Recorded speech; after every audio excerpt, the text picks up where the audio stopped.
2002 এর ভোটার তালিকায় বিজেপি বিধায়কের নাম, কিন্তু সেই তালিকায় তার মা বাবার নামই নেই। অভিযোগ অল ইন্ডিয়া মতুয়া সংঘের। তাদের দাবি বনগাঁ উত্তরের বিজেপি বিধায়কের পরিবার অবৈধভাবে ভারতে ঢুকেছে, তাই অশোক কীর্তনিয়ার বিধায়ক পদ খারিজ করা হোক। আর এই দাবি অবশ্য উড়িয়ে দিয়েছেন বিজেপি বিধায়ক। অশোক কীর্তনিয়া বনগাঁ উত্তরের বিজেপি বিধায়ক। তার পরিবারের বিরুদ্ধে ভারতে অনুপ্রবেশের অভিযোগ তুলে সরব অল ইন্ডিয়া মতুয়া মহাসংঘ।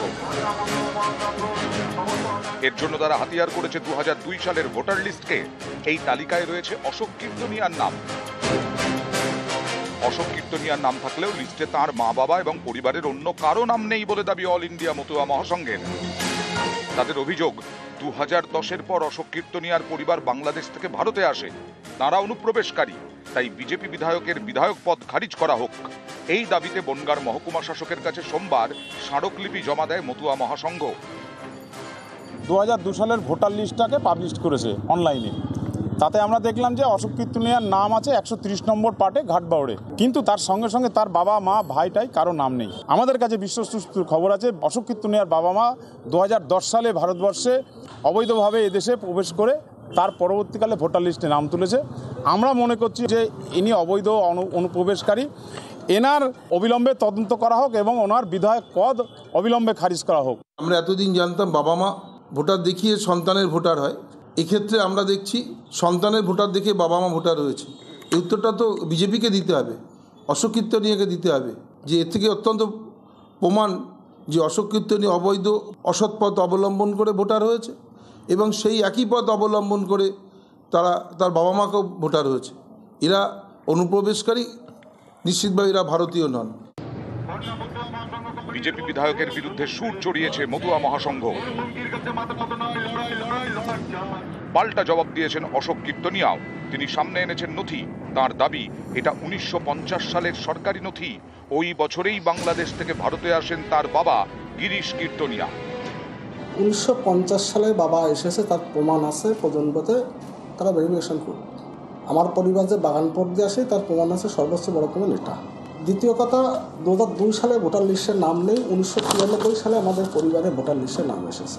তৃণমূল কি বললো না, এটা নিয়ে আমার চিন্তা ভাবনা করার কোনো কারণ নেই বা কারোর কোনো কারণ নেই। অল ইন্ডিয়া মতুয়া মহাসংঘ তৃণমূলের যে দল যিনি আছেন কাউন্সিলর, তিনি আদৌ মতুয়া মহাসংঘের মতুয়াদের ভালো চায় কিনা সেটা ভাবনার বিষয় আছে।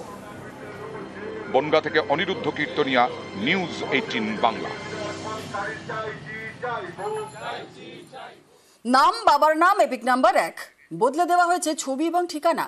আর এর জেরে গাইঘাটার পরিমল দাসের নাম ভোটার লিস্ট থেকে বাদ। লিস্টের নাম নিউ টাউনের পরিমল দাসের, যিনি 2012 সালে বাংলাদেশ থেকে এপারে এসেছেন। এমনই চাঞ্চল্যকর অভিযোগ গাইঘাটায়।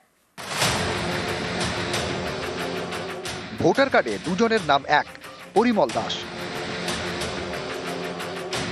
দুই পরিমলের বাবার নামও এক, দুলাল চন্দ্র দাস। তবে দুজনকে দেখতে আলাদা, ঠিকানাও আলাদা। অভিযোগ, এভাবেই গাইঘাটার পরিমলের ভোটার কার্ডে কারচুপি করা হয়েছে। অভিযোগের আঙুল নিউটাউনের পরিমলের দিকে। উত্তর 24 পরগনার গাইঘাটা তেঘরিয়া। এখানকার বাসিন্দা পরিমল দাস 2003 সালে ভোটার লিস্টে নাম তোলেন। এরপর থেকে নিয়ম করে ভোটও দিয়েছেন। বিপত্তি বাধে 2019 সালে, তখন লোকসভা ভোট। বুথে গিয়ে জানতে পারেন লিস্ট থেকে তার নাম বাদ গিয়েছে। পরিমলের দাবি, এপিক নম্বর দিয়ে নির্বাচন কমিশনের ওয়েবসাইটে সার্চ করেন, দেখেন একই এপিক নম্বর ব্যবহার করছে নিউটাউনের বাসিন্দা, তার নামও পরিমল দাস। এরপরেই ভোটার তালিকায় কারচুপির অভিযোগ তুলে গাইঘাটার বিডিওর দ্বারস্থ হন পরিমল। আমার অভিযোগ, আমি এখান থেকে 10 বছর আগে থেকে ভোট দিতে পারছি না। আমার ভোটটা কেটে অন্য জায়গায় নিয়ে যাওয়া হয়েছে। আমি প্রথম অবস্থায় বুঝতে পারিনি যে আমার ভোটটা কেটে গেল কেন। পরে আমি কম্পিউটারে নেট থেকে বার করে দেখি অন্য এক ব্যক্তি আমার নাম সবকিছু সম্পূর্ণ ডুপ্লিকেট করেছে।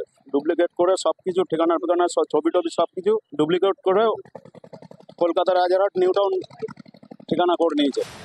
অভিযোগ, গাইঘাটার পরিমলের ভোটার কার্ডে কারচুপি করে ভোটার লিস্টে নাম তুলেছেন নিউটাউনের পরিমল। নিউটাউনের হাতিয়ারায় একসময় বাড়ি ভাড়া নিয়ে থাকতেন পরিমল দাস। প্রতিবেশীদের দাবি, 2012 সালে তিনি বাংলাদেশ থেকে আসেন, তারপর ভোটার কার্ড তৈরি করেন। উনি বাংলাদেশ থেকে এসেছেন। ভোটার আইডি কার্ডে হ্যাঁ, উদাহরণ এসছে, কেউ ভোটার করেছে। এই বিষয়ে একটা অভিযোগ আজকে জমা পড়েছে এবং সেটা উনি যে ওনার অভিযোগের ভিত্তিতে আমরা তদন্ত করে দেখব এবং রাজারহাটের যে ইআরও আছেন সংশ্লিষ্ট যে ইআরও ওনাকে জানানো হবে। সেটা আমাদের ওটা রেকটিফিকেশন করে দেওয়া হবে, ওনার ভোটার কার্ড আবার এখানে ট্রান্সফার করিয়ে আনতে হবে, ওনাকে সেটা সেভাবে আমরা গাইড করে দেবো। যে বিরোধী থাকতে গেলে, বিরোধী জায়গায় থাকতে গেলে যারা ক্ষমতায় আছে তাদেরকে কালিমা লিপ্ত করতে হবে। ভোট বা ভোটার কেন্দ্রীয় সরকারের সংস্থা আমি মনে করি, এটা সম্পূর্ণ সেখান থেকে পুরো জিনিসটাকে দেখা হয়। যদি এমন কোনো কিছু কেউ করে থাকে সম্পূর্ণ অপরাধ, আইনের পথে চলবে। এই ধরনের অভিযোগ যদি করে থাকে তাহলে নিশ্চয়ই কেন্দ্রীয় সমস্ত এজেন্সি হয়তো ঘুমোচ্ছে।